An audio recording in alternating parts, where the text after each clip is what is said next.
this computer. Hey everyone, it's Sonya here with Fresh Approach Fitness, a wellness company. Oh, I tripped up on that name again because I've been saying Fresh Approach Fitness for 15 years, but I am segueing over to Fresh Approach Wellness because I offer a lot more than just the fitness component now. You know, it's wellness for every single part of you, mind, body, soul. And speaking of mind, body, soul, you'll notice that today, episode 140 is another heart to heart, which means we have a beautiful guest speaker. We have Arielle with us today, and she's going to be chatting with us. We're going to go back and forth and have this genuine conversation regarding, actually dedicated. Let's dedicate this one. We're going to dedicate this to postpartum women looking to reconnect back with their mind, body, and soul, but wanting to avoid the heaviness of the bounce back culture. Arielle, take it over. Do us a favor and introduce yourself. Hi, yeah, Sonya, thank you so much for having me. First of all, I have to say I love the shift from fitness to wellness. I speak to a lot that we really can't have wellness without both like the mental component, the emotional, the physical.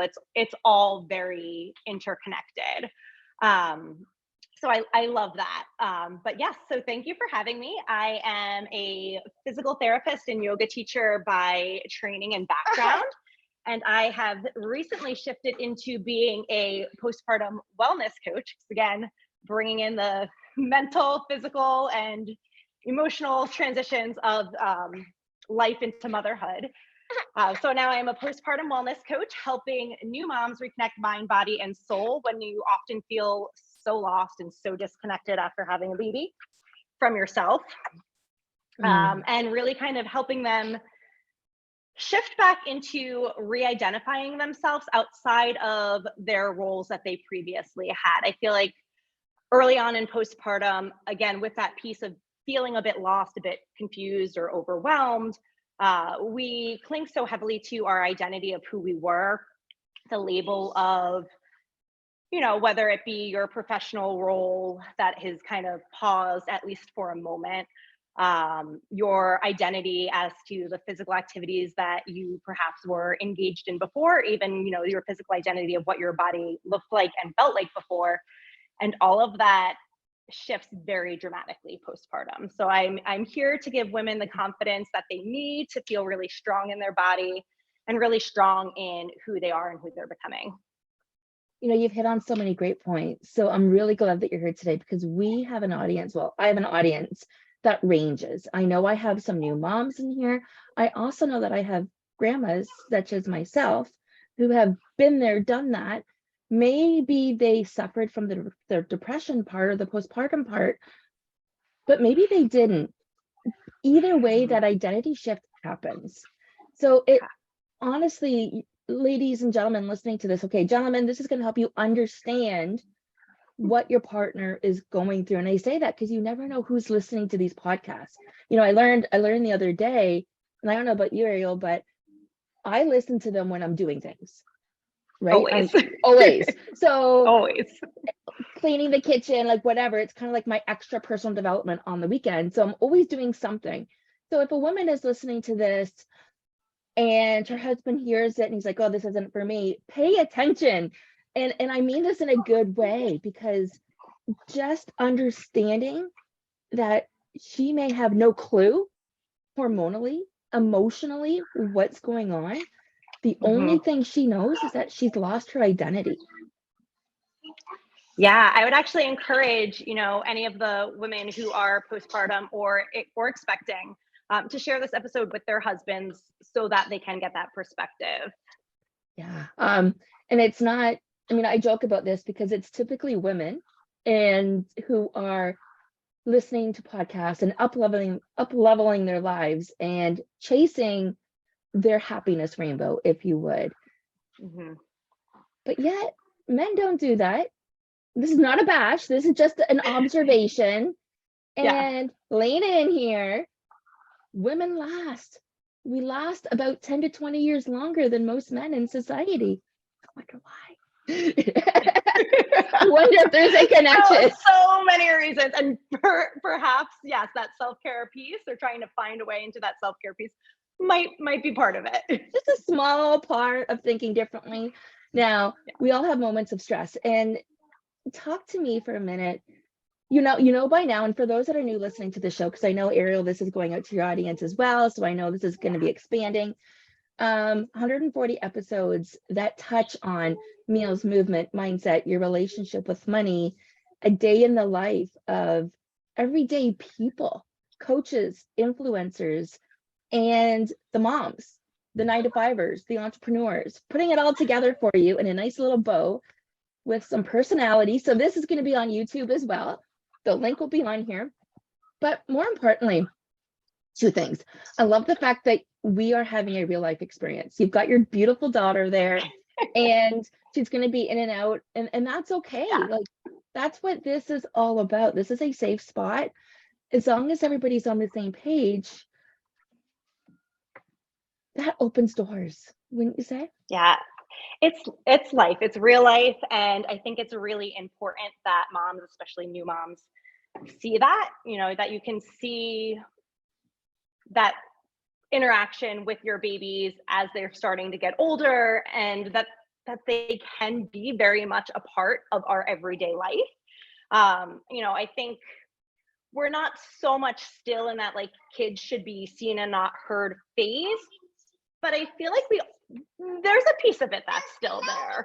And I'd like to kind of break through that a little bit as well, because I think that that's part of the reason that moms can lose themselves a little bit, because, as everything's shifting, our role has shifted, our titles are shifting, how we are seeing ourselves is shifting for us personally, but then also in society as well.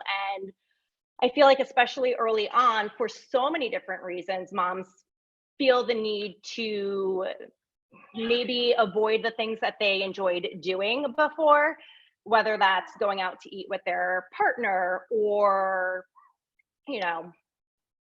what have you, hanging out with some friends, because they feel like, and I say this from experience, you don't want to feel like a burden, and you're like, oh, but if my baby starts crying, am I going to be interrupting the table next to me? But again, like, that's real life. And yes, you don't want your baby to be screaming the entire dinner. We want to like tend to and see what we can do about it, but it's going to happen from time to time. And two things with that, like having time with your partner alone is important. But for me, it felt really, really hard early on to leave my baby for any amount of time. And so we would just start to bring them with us. We enjoyed going out to eat. I love going out to eat. So we would make sure that we would bring our kids with us. And yes, with that comes its own challenges, but it is doable. And I do think it's a way that you can kind of stay connected to yourself. It's just by, whatever you can integrate your kids and your babies into your lifestyle, knowing that there is going to be some changes, and there may have to be some flexibility in what it looks like, but that it's still 100% possible. I used to take my babies to restaurants too. And my youngest daughter has worked in a restaurant, and she's like, people think, and she has a different outlet as a non-mom, as a restaurant person who used to work there, like a waitress, about whether it's convenient, not convenient, what parents think. But the fact is, what I loved hearing is how you integrate your family into your life. So we're talking about mind, body, spirit a little bit. And you had mentioned something that is really important to me. And I'm going to be very honest to all of our listeners. Most of current listeners know this about me because I'm pretty open, but I've gone through through 2 divorces. So I've repicked myself up twice, which means mentally going into other relationships is, I'm lucky I've got a great guy now, but I can tell you there was some inner dialogue that wasn't serving me based on my past experience. And this happens when we have scenarios that don't align with the person that we are. So where I'm going at with this is what Tony and I do right now. Every night we have date night. Every single night at 9:30, we meet on the couch and we watch a show from a series that we picked out together. So in my first 2 marriages, we didn't go out. We didn't do things. We didn't hang out together. And this is why I'm bringing it up, because as a unit, this is one of the things that can save your marriage and help you be a person. Yeah. So what do you guys do? Absolutely. Yeah. So, well, we're having a date tonight, but so my kids are a little bit older now. I'm not, you know, whether or not you consider yourself postpartum, I think there's a really big range there. But my baby is almost a year and a half, so they are a little bit older. And now that they are moving towards being a little bit older, we do date night maybe once a month, where we're like going out. But we do make sure that we are taking time to connect with each other throughout the week. Dinner is always a big, family dinner is a big component to our family life. And we take that time to sit down together, devices away, TVs off, and we just have that time to connect where we're asking each other about our days and really listening to the other person. But early on, I can tell you that it is a huge struggle. It was a big struggle for us. I had, postpartum depression and also postpartum rage with my daughter. Hindsight, looking back, I probably had a little bit of the postpartum depression with my son. I wasn't as in tune to it then, and it, I would say, resolved a little bit quicker than with my daughter, and I think that's for a multitude of reasons. But sorry, where I was going with that is, early on, especially if you're having any of that depression or that rage, it's really easy to take that out on your partner who is there. It doesn't matter what they're doing, if they're being supportive or not. You may not see it that way, and that's where a huge piece of it comes back to really understanding yourself first, reconnecting with yourself first. That way you have more clarity on what your needs are. Are they being met or are they not being met? And then being able to communicate that. And again, I say this, I have, but he was very supportive throughout that process. But when you're in it, it doesn't necessarily matter. And they could be wanting to resume date nights earlier with going out to eat, on a weekly basis or a more regular basis. But depending on where you're at, like for me early on, that was the furthest thing from my mind. I didn't want to be separated from my babies at all. And I think that's really normal and natural. And if it feels uncomfortable to you, I don't think that you have to do that. But that doesn't mean that there aren't other ways that you can find that connection piece with your partner, as long as, one, you're digging into what your needs are first, so that you can be clear about your needs, your expectations. And for me, one of those needs was staying with my kids early on.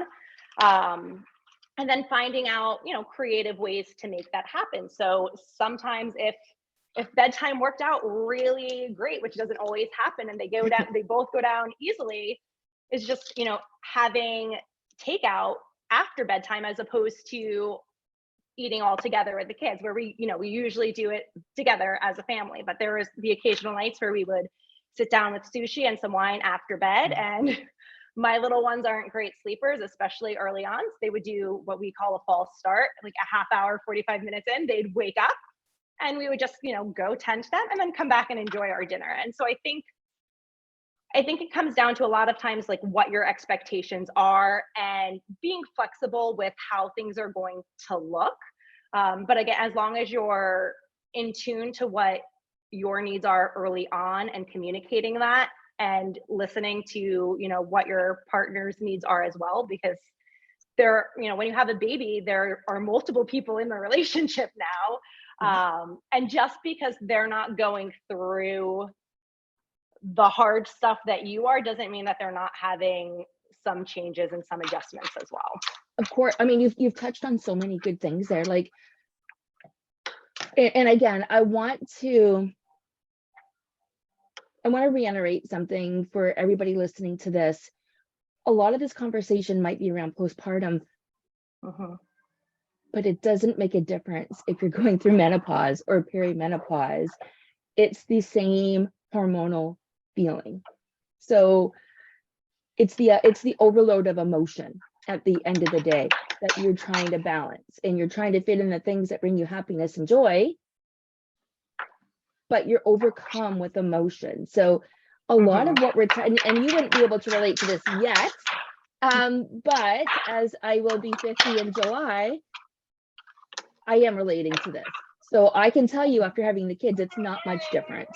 You still get surprised. So yeah, well, yeah, I mean, your estrogen plummets right? postpartum right away, and it does the same thing again in menopause. That estrogen really drops down, which has tremendous effects on not only your mood, but your body physically, which can affect things on an intimate level as well. And so that brings you with choices of like, do I just resign myself to this is life now? Or is that intimacy important to me, like partner aside? Because I feel like in our culture, if we're talking about intimacy and having, you know, a sexual relationship with our partner, it's for the partner in a heterosexual relationship for the man, when it can also and should also be for us. Like there's no reason that that's not an important component to a relationship for women, new mothers, or women going through menopause. Yeah, or anybody in between, really. Absolutely. We're talking about the two extremes, but ladies, gentlemen, when your woman is going through her cycle, it's tidbits of these exact same feelings that we're talking about, because our hormones are going through that. So a couple of important things that you brought up. Date night, you talked about, you guys do it often. Would that be the biggest piece of advice that you have for any new mothers when it comes to relationships? When it comes, so I think it's being, I feel like so many things play into it. For me personally, a big piece of it was my self-image and how am I viewing myself. My body image changed. And so inadvertently, I kind of reflect that onto my husband, because if I'm not feeling good about myself and my body, and I know that it's temporary, this is what I do. And as you know, from my background and all of that, like, I know that it's a temporary phase. It doesn't mean that I am loving that phase of how my body looks and feels postpartum. But if I'm not feeling good in my skin, I'm automatically thinking, well, he thinks that too, clearly, and that's not necessarily the case, right? And at that point, he probably doesn't even care. So. No, he doesn't, and that's the thing. They tend to love us sometimes more than we love. If you've got a good man, and again, we're talking heterosexual relationships here. So if you're in a homosexual type relationship, same thing. If you have a good woman in your life, a good partner, whatever it looks like, they're going to love you through those dark days. But when you don't love yourself through those dark days, that shows up in your confidence. Huge. Oh, so much. So, yeah. And then it has such an impact on your mind, body, and soul, because you start to believe that is true. So it's very ironic. So we're going to go back to what we were talking about off camera for just a second. And I was complimenting Arielle on her shirt, thinking I had a similar one, and saying that I kind of look like she did an hour ago because I was on the spin bike. And then I did a little bit of a workout, only like 5 minutes of weights and resistance training. But here's the thing. I did a post, which is up on my YouTube channel. And I was literally talking about, when no one's around, what do you do? Do you wear just a sports bra and workout pants? Or do you cover yourself up so you don't even look at your own beauty? Yeah. And like, no one's home. And I did this post just in a sports bra. And guys, I am an average woman. And I'm, okay, not really average, but I mean average body shape. I am a triathlete. I was teaching 23 fitness classes a week pre-COVID. I had an injury with my ankles, both of them. Bilateral Achilles tendinopathy. I was in physio for 4 years. And I know you get it because I saw your pain. Yeah, that's tough. I was barely walking. So you're talking to somebody with medals on the wall who could barely walk for 4 years throughout COVID, not just the mental mindset of closing my business, picking myself back up, reinventing and redoing things. And that's the same thing with divorces, guys. That's the same thing with switching from job to job. You're rebuilding over and over and over again. And sometimes these things are not in your control. But here's where I'm going with it. To have people watch somebody like me, like a wellness coach, and not wonder why I'm not a size 2, You don't need to be. And that's what that post was all about. You don't need to be perfect size 2, 3, 4, whatever it looks like. You need to start to be confident in the body that you're in right now. Yes. Yes. Absolutely. And it's so true postpartum because, Yes. and this is why, I feel like bounce back culture is so damaging to new mothers, is because it sets these expectations up that we're not going to meet. And if you are able to meet them, chances are you're not doing it in a very healthy way. Something's going to take the hit, whether it's your, physically your body taking a hit from trying to bounce back too soon, or that mental emotional piece is affected by it because you're trying to meet these expectations that are, again, just they're unrealistic. Like generally it takes 6 to 12 months to really get back towards your pre-baby body, but that doesn't mean that you can't start feeling good in your body right now as it is in, whether you're 1 week postpartum and you still feel pregnant plus everything else that's going on, or you're 3 to 4 months postpartum and you're thinking by now I should be, able to do X, Y, and Z physically, or I should be looking a certain way or fitting back into my like pre-baby jeans. Maybe they'll be snug, but I should be in them. And that's not always the case. But again, that is no reason to not feel good in your body. And we can sit here and say like, oh, your body has done such amazing things. And it's true, like growing a baby, delivering a baby, that's all amazing. Yeah. But when you're in it and there's like this huge pressure, and whether you're like consciously or subconsciously taking it in, like bounce back culture is all around us. So it is hard to fight the noise. And that's where really working on that mental and emotional piece of it comes in, while still working on the physical aspect. Because I think like two things can be true. You can be happy and comfortable in your body how it is, and you can be taking care of your body. It's not, and a one or the other. And I feel like for me, initially, I was kind of caught in this battle with myself of like wanting to get back to, so I've only done one try. I do have aspirations to get back to them eventually, but I'm a distance endurance athlete. I've done several open water, distance swims of a mile or more, and several marathons and ultra marathons. I want to get back to those things eventually, but I know that, returning to running postpartum takes time, that you should start at like, 12 weeks at a minimum, like not 6 weeks.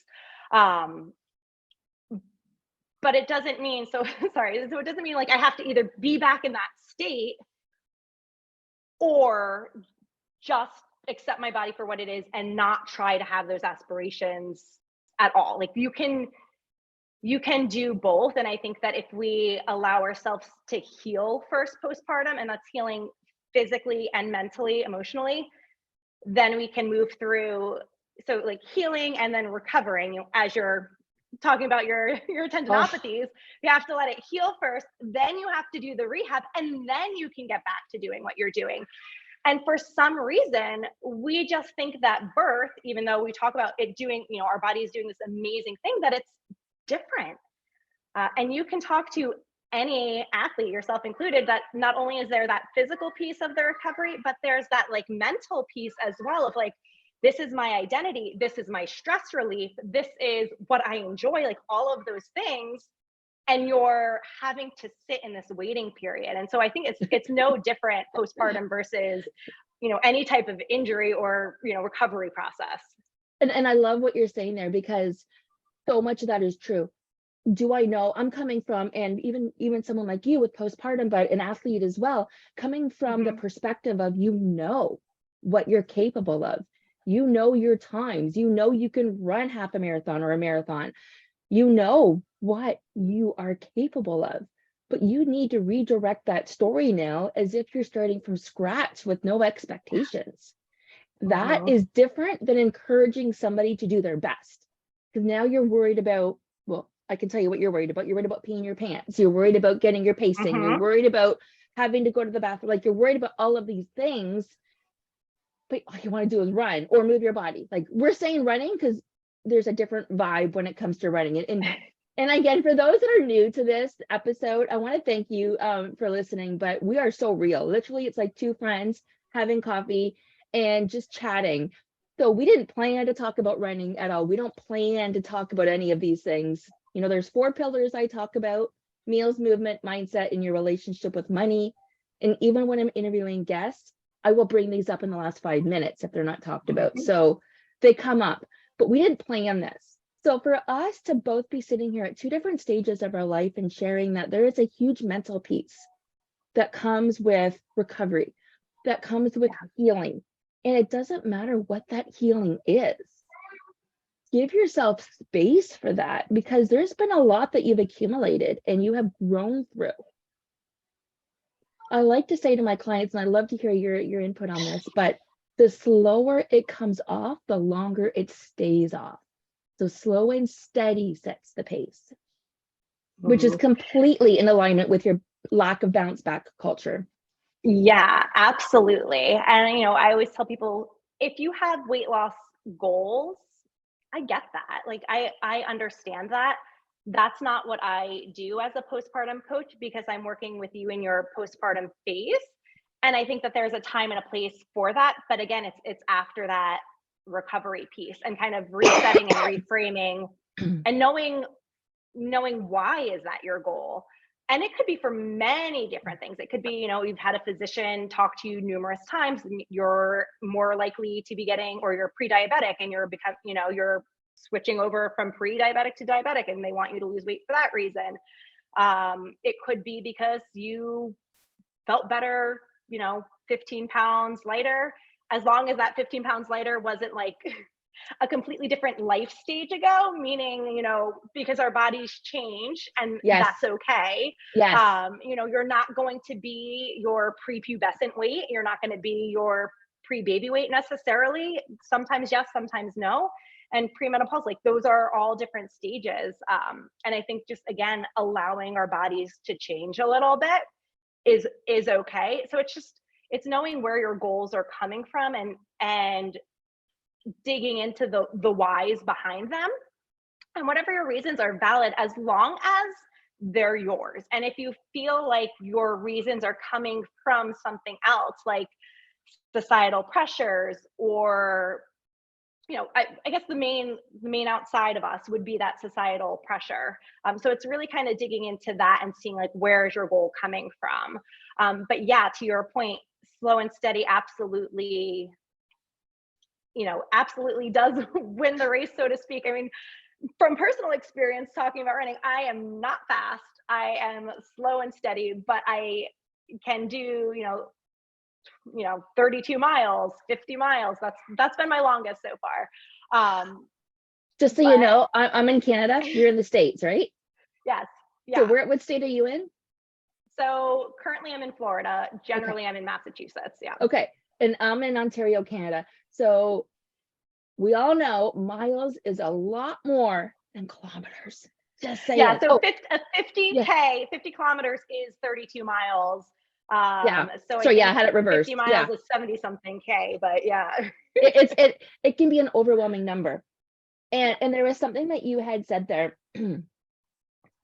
We're talking about weight, and we're talking, like you were talking about weight for a second.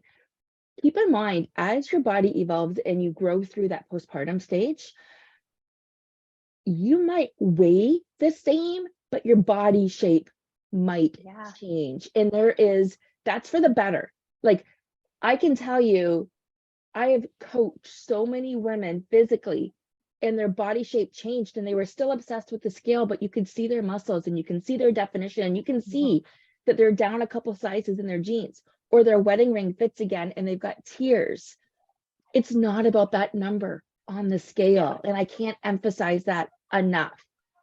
Yeah. For me, my wedding rings, I was a year postpartum with my daughter, and we were going out to eat for our anniversary. And that was the first day I was able to put my rings back on. And it meant the world to me. Like, it was such a small gesture, but it just made me feel like so good. The timing was perfect, even though of course I wish it would have been sooner. but yeah, absolutely. Yeah. Your body composition is, I mean, me personally, I don't even really know the last time I've been on a scale. Maybe my last like 6-week appointment was so like a year and a year and a half ago, essentially. For me, it's just not a tool that I use. I know for some people it can be really helpful. And so I'm not saying like not to do that. I think Mhm. everybody's different.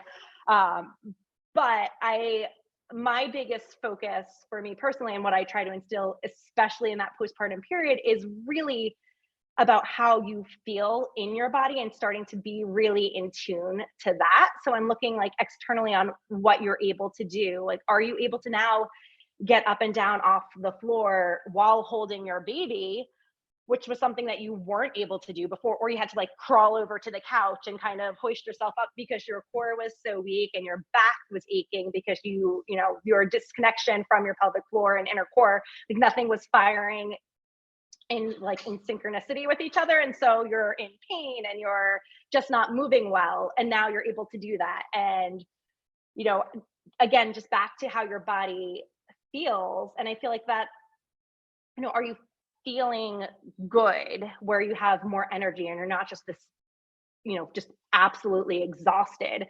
Another piece that something that we normalize in motherhood and early motherhood is just, oh, we're just always going to feel exhausted. Yes, you may be tired. You're going to have days where you're more tired than others, but you shouldn't be feeling exhausted like endlessly, like no end in sight of when that exhaustion is going to lift. That means that you need to start to just look at things like, what are you doing and what tweaks can we make so that we can, yes, your baby sleep is what it is, but how can you still feel a little bit more energized in your day, and start to feel better in your body, good in your body?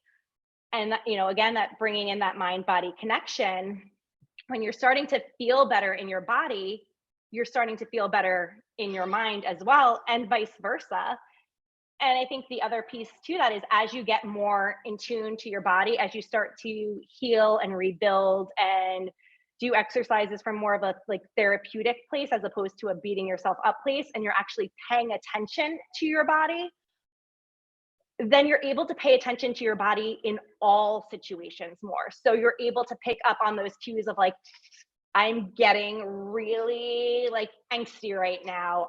You're tuning into it more quicker before you lose it. So you're able to kind of check yourself, go through, your list in your head of like, what's going on. Hold on, Torin, no squeaking, please. We interrupt this for a real life moment. Sorry. No, don't be. So I think, I think that it's, again, wellness as a whole. Like, you can't look at mental wellness and then physical wellness. You really have to, in my opinion, we really have to start looking at them together if we want to make longer lasting changes. And if we want to, to really have wellness as a whole, because holistic wellness as a whole. Yes. Because they can't, in my opinion, they cannot be separated for, the reasons that we've mentioned and so many others. And I know this is just a tidbit that we've been sharing today. This is just a little bit of what you offer, a little bit of my perspective. You can see the similarities between us. I want to ask you, can you give us some tips to help postpartum women feel good in mind, body, and spirit, and mind, body, and their soul as they're avoiding the bounce back culture? 3 to 5 tips that you could share. Now I'm putting you on the spot, but that's okay. the biggest thing that you would have them look at. Absolutely. So basic needs first. So and kind of to your points of the meal piece and the movement piece. So start there. Make sure that you are nourished. So think about nourishing yourself as opposed to feeding yourself or diet, and think about really nourishing your body. Especially true if you're breastfeeding. To make sure you're eating enough throughout the day. Early on postpartum, I don't think that it's helpful to start thinking about cutting calories, again, especially if you're breastfeeding, because on average, you should be eating 500 to 700 additional calories Again, some days maybe last closer to 300. Some, you may have multiple days in a row of 700.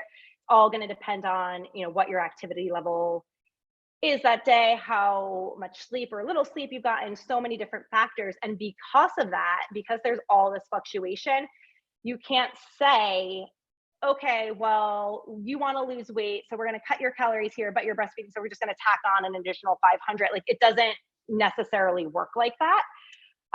So tip one is just make sure you're nourishing yourself. So for me, early on, I would have, granola bars or pretzels, bananas, pieces of fruit available throughout the house. So like, I'd have something at my bedside table. If I had a really, a night where I was up all the time, like have a banana at your bedside that you can, snack on something during the night if you're feeling hungry and you're, instead of sleeping during the night, you're up that entire night. Your body's going to need that fuel because you're not in that, consistent rest stage. And then with the meals piece is also staying hydrated. So again, just really starting with the basics. Again, if you're breastfeeding, so generally adult women, it's around 11 cups, which I think is right around 3 liters. When you're breastfeeding, it's closer to 4 liters, and I think like 16 or 16 and a half cups of water a day. So again, I'm sorry, Torin, can you let them out? So it's having water. Again, for me, I had it scattered throughout the house, and I always had a water bottle handy. So I had one at my bedside table. I had one where I would generally sit and breastfeed, or if you're bottle feeding and on a couch or in a specific chair, like have that water bottle there and ready for you. That way you don't have to get up and do yet another task for yourself. So starting with those basics. And I want to, before you go on, I want to just chime in here for 1 second, because I know we're going to wrap this up with after these tips, but I just want to say, menopausal women, perimenopausal women, women that are going through their cycle, I want to recommend a tip based on the water. Have a glass, have a bottle of water with you by your bed. And either drink it throughout the night if you're going to the bathroom, like don't gulp it, have a couple of sips here and there, because and this is the same thing with postpartum, as you are sweating, you are becoming dehydrated. So you are waking up in the morning soaking wet with sweat, whatever it looks like. But when you get to that point, and it does happen throughout pregnancy as well, drink that water first thing. Your body's dehydrated, and that makes a big, big, big difference. Yeah, I still start my day with a full, it's probably a 16 or 20 ounce water bottle that I have. And I drink that first as I'm pouring my coffee. So before I have my coffee, I have a giant thing of water. I don't know, for me, I guess I would say I'm lucky in this aspect, like water is primarily the thing that I drink. I know some people struggle with it so much. I struggle to understand that piece of it. I mean, I get it a little bit, I guess, but I'm again, like I said, I'm lucky that I just enjoy water. It's just what I drink mostly. So there's different ways of mixing that up, because like Florida is a completely different climate than Ontario. Yes. Right. So for me to say, okay, drink half your body weight in water. Well, when it's negative 30 degrees out or negative 4 degrees out, like it's negative 6 Celsius right now, which is equivalent to 20 Fahrenheit. I've got 2 different computers with Celsius and Fahrenheit. So that's hard to be drinking cold water, right? So have a herbal tea. Yeah. And so mix it and if you, to your point, if you leave it out overnight, it's going to be room temp, which I think is easier to take down first thing in the morning anyway. So So what other tips do you have for us? So for me, what was extremely helpful with starting to connect that mind body piece, I'm sorry, I have to step away just for a second. That's okay. Amara, no. That's okay. So I love how this is live. I really, really do, because you're seeing us in real moments, dealing with real life situations. Yeah, our house is a zoo. 2 kids, 3, 1.5, 2 dogs. One is a puppy and a cat, and it's wild. And it doesn't get any better, because I am in a blended relationship. We've got 5 kids. I have a grandson. We have my parents who are in their late 70s. So just because you get older, it doesn't look any less complicated. It's just we're keeping it real. And here's the disadvantage to moms my age: kids don't leave, because there's nowhere for them to go right now. So we have a 31-year-old and a 21-year-old living at home still. And as much as we love them, we're not getting that alone time, which makes Yeah, so much more important. So my sister's kids are older. My older sister's kids are older, and she had a weekend. My nephew's in college. My niece was away for like a school trip. She's like, we've had no kids in the house for a weekend, and it's wild. But I think she's secretly hoping, at least for the moment, that he maybe returns for like a year after college. But we shall see. Yeah. All right, give us a couple more tips. Yeah. So journaling is a huge one for me, and it can seem, if you're not a writer, if it wasn't part of your practice before, it can seem overwhelming. But you don't have to, again, trying to let go of your expectations and what it looks like. It doesn't have to be first thing in the morning before your kids wake up with the candle lit and your tea and like you have this beautiful like quiet time to yourself. I mean, maybe this is fantasy for me. I'm like, oh, that sounds so lovely. I'm just thinking it could be at night with a bottle of wine in the bathtub, sitting behind the door in the bathroom. It can look different. Yes. Yeah. Generally for me right now, it's standing at my counter while I'm drinking my coffee and just jotting down my thoughts. I like to do at least like one thing that I'm grateful for. I think a gratitude practice is really helpful. It can seem really daunting right away if you're feeling a lot of postpartum depression or anxiety or postpartum rage or any of those things. But I would challenge you to maybe just try it a little bit. I know in those early stages, it can feel really tough because you're feeling so just like low and down. So, start with the simple things. Start with the things that are outside of yourself, and then kind of take it from there.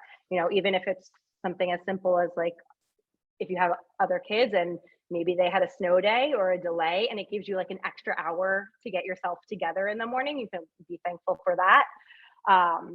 So take away your expectations, but start to just write things down, write what you're feeling and, the good and the bad. So I like to do at least one thing that I'm grateful for and then just, free write. Sometimes I use prompts, and go from there. So journaling, hydration, and, nourishing your body. So making sure that you're eating enough, and then really taking the time to heal your pelvic floor and your inner core before you start jumping into any type of exercise program. So that whether that's, working with a postpartum coach who has a really solid understanding of what you need to do to heal and recover your pelvic floor, whether it's working with the physical therapist directly initially, whatever it is, I do think that that's a very important piece, especially very early on, because it might be so early on that you're not necessarily noticing any problems arising. But I think if we kind of address it earlier, the chances of problems arising are less. And as you were mentioning before, of like getting back into running and all the thoughts in your head, and one of them is, am I going to have to go to the bathroom, whether it be like urinary urgency, frequency, like, oh my gosh, I have to go again, or whether it's actual leakage.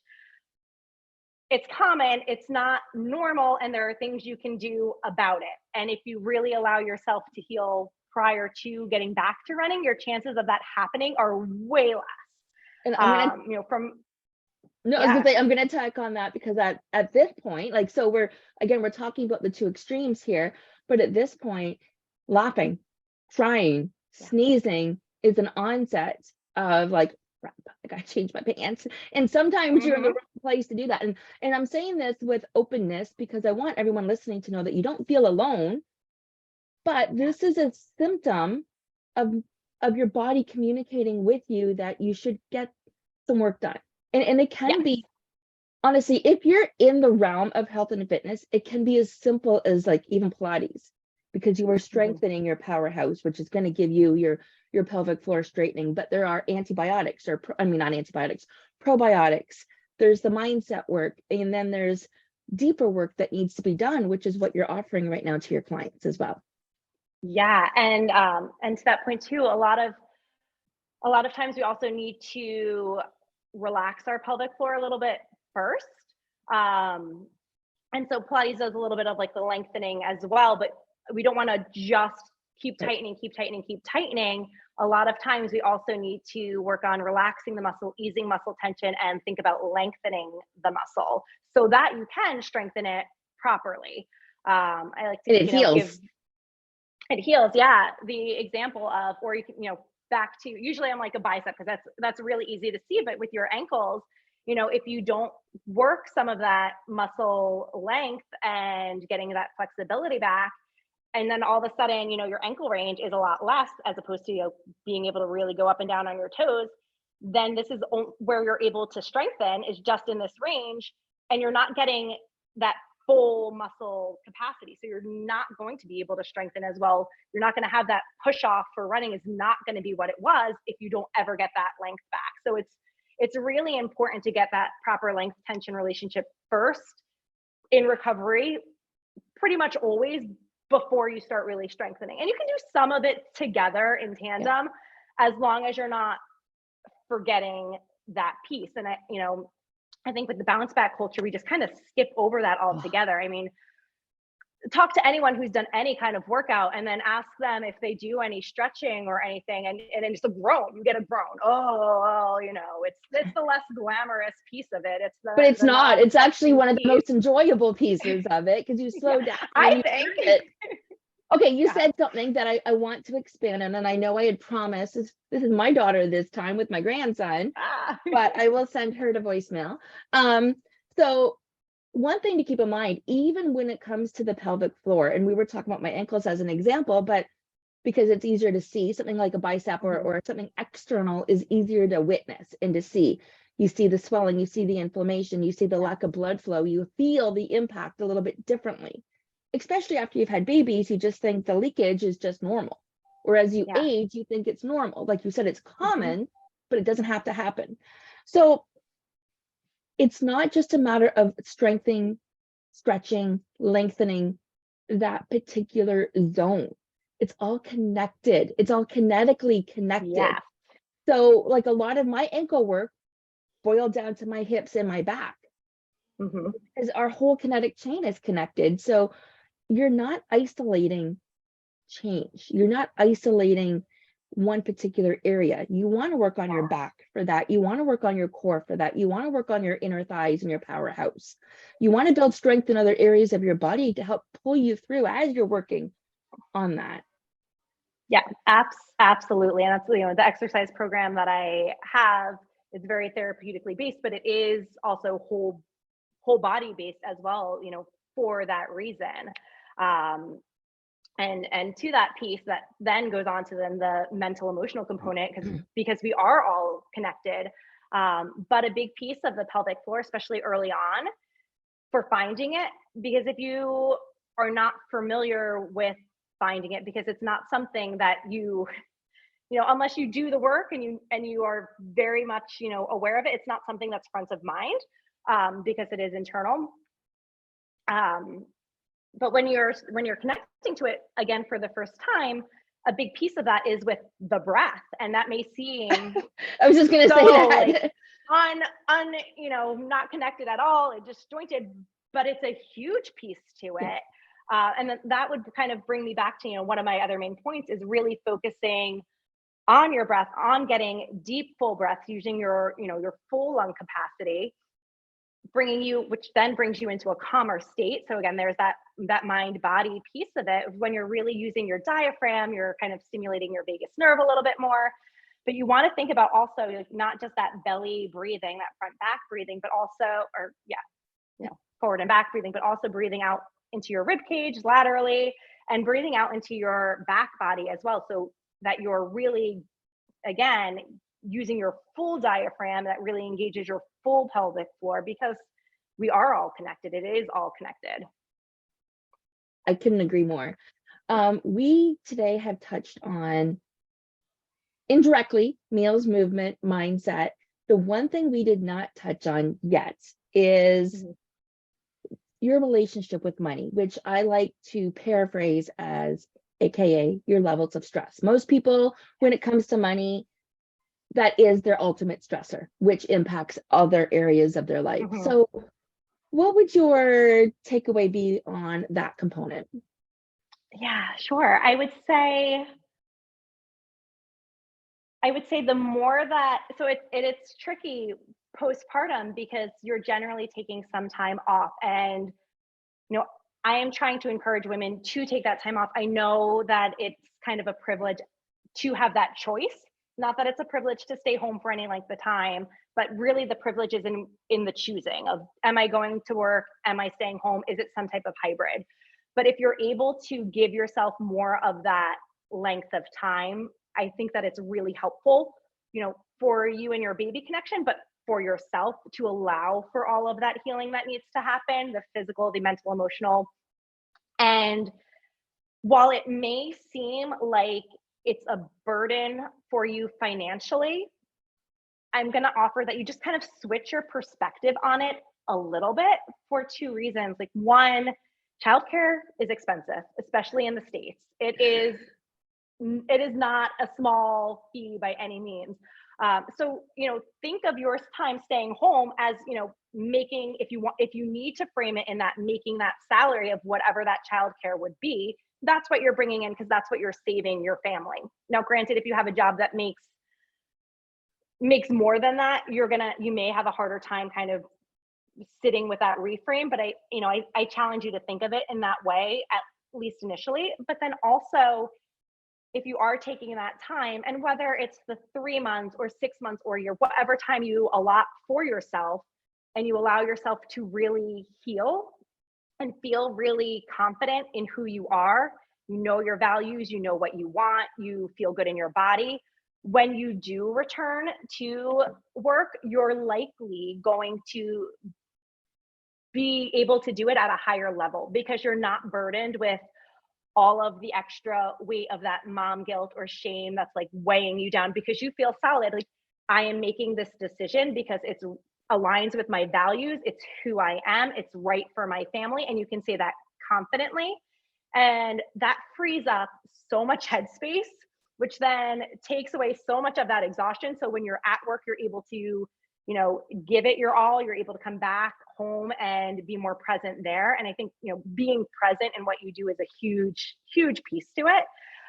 So while you might take a hit initially, I think in the long run, in the long term, you're setting yourself up for more success financially, because you're coming back into the workforce, if that's your path that you're choosing, at a higher level of yourself. And that's only going to kind of up that game. Perfect. I love that share. And on that note, I know that you have a special offer for everybody listening to this. Can you take a few minutes and talk to us about that? Yeah, of course. So I have created the Postpartum Revolution, and it's, my goal is to really revolutionize the way that we are caring for the mother postpartum, and really kind of push out of that bounce back culture, really allow yourself to reconnect mind, body, soul, to heal, recover, and move forward. And we do that with my signature framework of identifying where you are mentally, emotionally, physically, what's going on in all of those areas. Really integrating mind, body, soul, kind of working all that together, and then igniting and really kind of uplifting yourself into the direction that you want to go, knowing that you're fully aligned in your values, that you feel really strong and confident in your body, whatever phase your body is in at that time. So it is an 8-week group coaching program with an additional bonus 4 weeks of coaching, because mom life, right? Mom life. You may have to you may be held up at a certain stage for a little bit, and I don't want you to feel like you're missing out on something or going to be left behind, because you are not. There's a big community component to it, because community in motherhood and sisterhood, I think, is so important, to not feel like you're alone, because postpartum can feel so isolating. So it's 8 weeks.